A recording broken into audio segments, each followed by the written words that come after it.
Anda masih menyaksikan segmen khusus Money Talk Special Banking Outlook 2021 bertajuk Perbankan jadi akselerator pemulihan ekonomi. Saya juga masih tersambung dengan Rifan Ahmad Purwantono selaku Direktur Utama Bank KB Bukopin. Dan Pak Rifan, kita akan lanjutkan dialog kita sebelum jeda tadi. Ini kalau melihat kondisi di Februari 2021 ini pada perbankan, lalu apa saja harapan terkait dengan kebijakan baru, lalu juga amandemen peraturan atau bahkan insentif begitu dari pemerintah kepada perbankan? Ya, memang ini menarik kalau kita melihat berbagai kebijakan-kebijakan yang baru ya, yang dilakukan oleh pemerintah.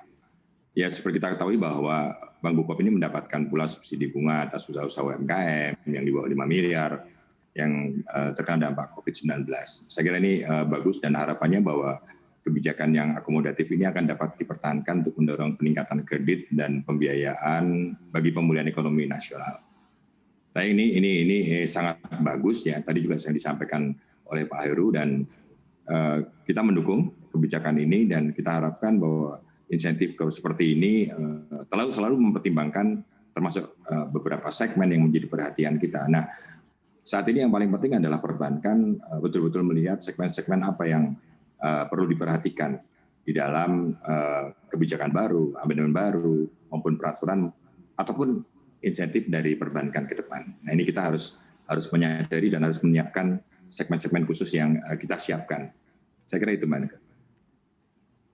Baik, lalu untuk harapan terkait dengan peraturan sendiri, yang mana nih yang paling urgent kalau dirasa oleh KB Bukopin?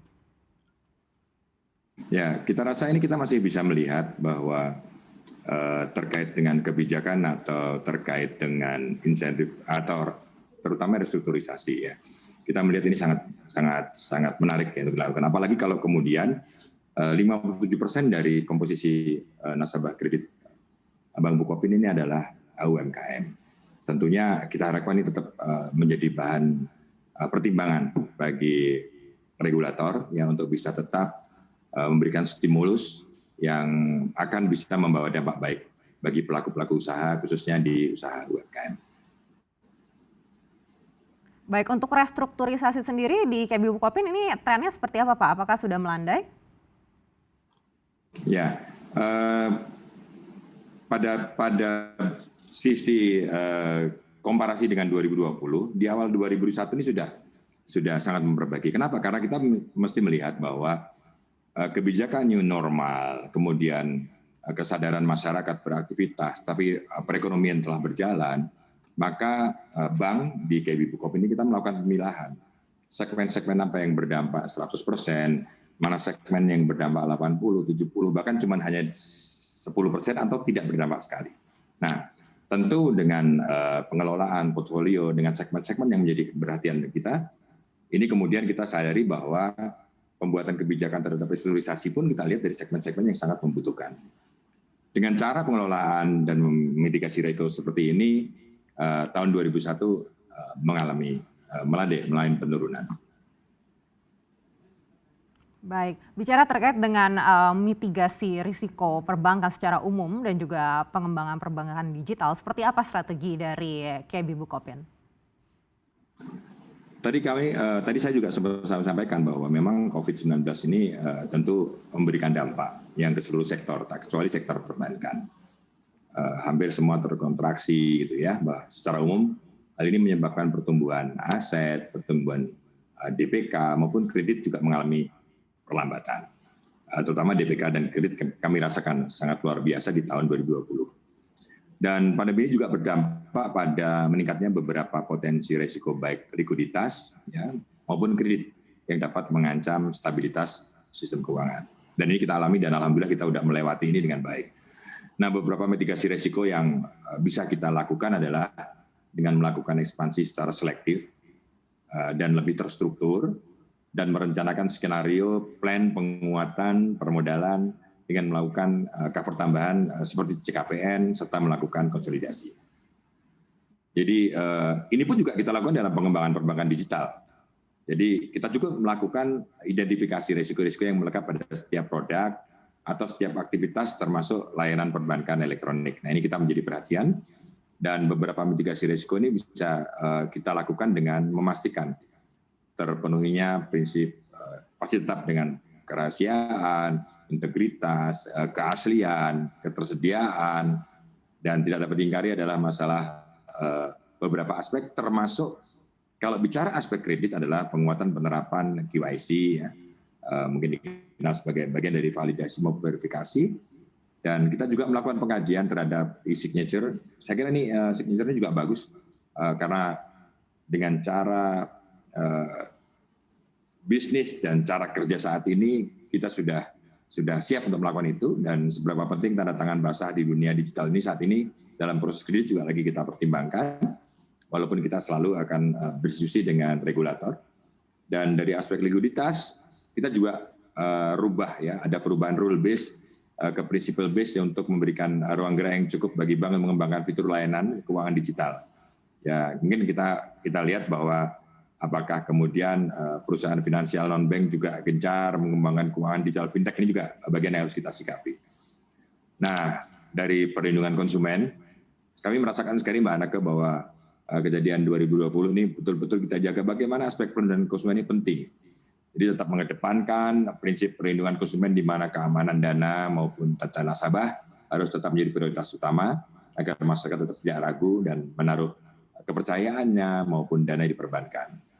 Dari aspek perlindungan konsumen ini mungkin kita tahu bahwa OJK juga mempunyai 8 prinsip, ya, yang harus kita lakukan. Saya kira itu sebagian dari mitigasi risiko yang kita lakukan, Mbak Anake. Baik. Khusus untuk pengembangan perbankan digital, Anda menilai apakah SDM perbankan sendiri sudah siap begitu untuk menghadapi perkembangan digital ini? Ya, ini memang menarik kita. Kalau bicara transformasi, seperti yang kita alami, bahwa ketika bicara transformasi, maka transformasi tidak hanya bicara masalah sistem, masalah aplikasi, masalah teknologinya, tetapi adalah sumber daya manusianya. Dan bersyukur bahwa dengan adanya KB Kukmin dalam KB Bukopin ini, mereka tidak hanya memberikan transfer knowledge, ya, secara langsung mereka betul-betul menerapkan apa yang menjadi atau yang mendapatkan customer experience yang mereka terapkan di sini. Sehingga tentang SDM yang pengembangan SDM dengan transfer knowledge yang kita lakukan sekarang justru lebih cepat mengaplikasikannya. Jadi kami rasakan bahwa bersyukur masuknya KB Kukmin ini dan kelompok KBFG. Salah satu gambaran begini Mbak Anake. KBFG ini kalau misalkan masuk di dalam satu negara dan dia akan mengembangkan teknologinya, maka mereka akan mengembangkan juga satu perusahaan namanya KB Data System. Dan mereka membuka di Indonesia menjadi bagian dari mitra strategis karena mereka menerapkan KB Generation System. Dan pada waktu menerapkan KB New Generation System ini, maka mereka juga melakukan edukasi kepada SDM khususnya di SDM KB Bukopin Indonesia. Nah, saat ini sedang berlangsung, termasuk melibatkan dalam ITSP-nya. Kemudian mereka mulai mengenalkan KB ini memiliki lebih dari 22 aplikasi atau pelayanan. Yang dari Live yang terkenal, dari KB Star Notice dan sebagainya. Dari seluruh aplikasi yang mereka miliki, mereka edukasi ke kita. Sehingga kita diajak free untuk berpikir kira-kira user experience apa yang dibutuhkan untuk market yang bagus di Indonesia. Tentu ini adalah bagian edukasi, meningkatkan kualitas SDM dengan mengikuti perkembangan teknologi di KB Bukopin. Artinya transfer edukasi atau transfer teknologi ini tengah berlangsung begitu di KB Bukopin. Lalu Anda menilai harapannya seperti apa untuk setelah sudah dilakukan edukasi atau transfer teknologi ini? Ya, jadi dengan dilakukan edukasi dan transfer knowledge ini, ya, ini kemudian kita akan muncul selain kita bisa menerapkan beberapa teknologi yang digunakan oleh KBFG, tidak cuma KB Kukmin, ya, KBFG, kita juga bisa melakukan penambahan fitur yang ada yang dikembangkan di Indonesia. Seperti yang kita ketahui bahwa di Indonesia menerapkan KRIS, gitu ya, yang tentu kita mengikuti regulasinya yang ada. Kami sendiri mempunyai WOKE yang bisa diterapkan, layanan video call smartphone. Mereka juga memiliki pelayanan seperti ini. Mereka memiliki beberapa yang remote ya, seperti ya smart remote, start notice, star mobile, itu adalah satu layanan yang bahkan mereka mempunyai satu pelayanan yang smart one integration. Nah ini menarik dari smartphone, video call dan sebagainya.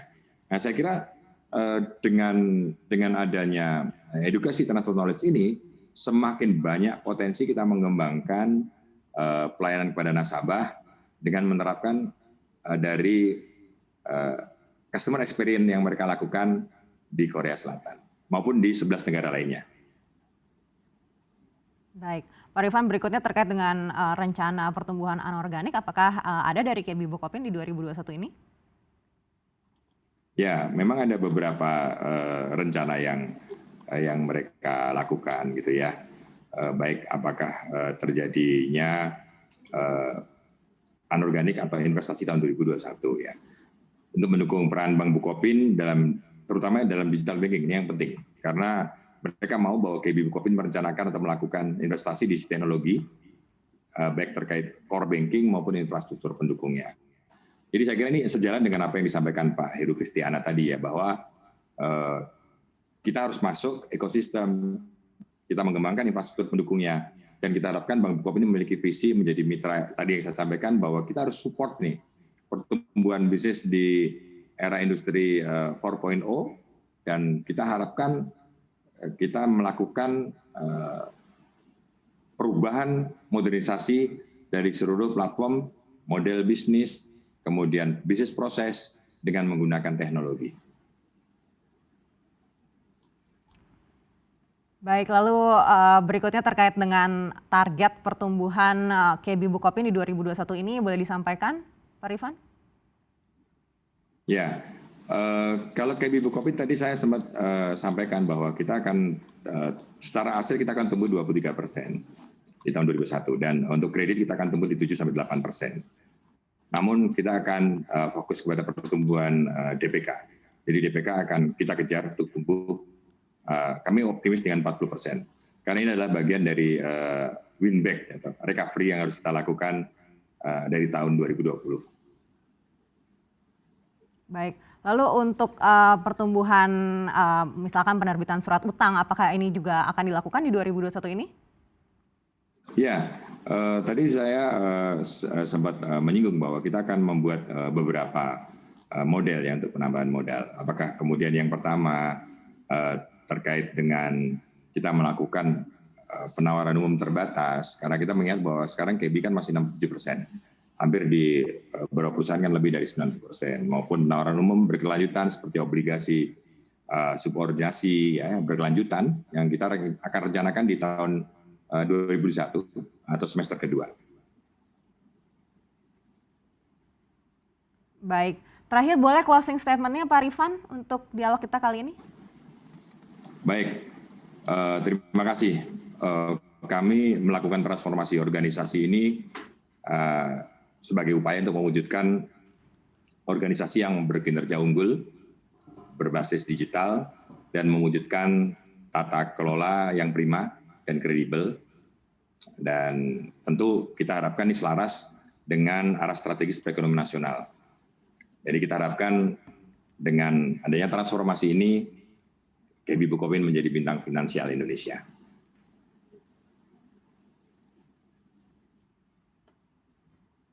Baik, itulah beberapa pandangan dari Pak Rifan Ahmad Purwantono selaku Direktur Utama KB Bukopin. Sekali lagi terima kasih Pak Rifan atas waktu Anda.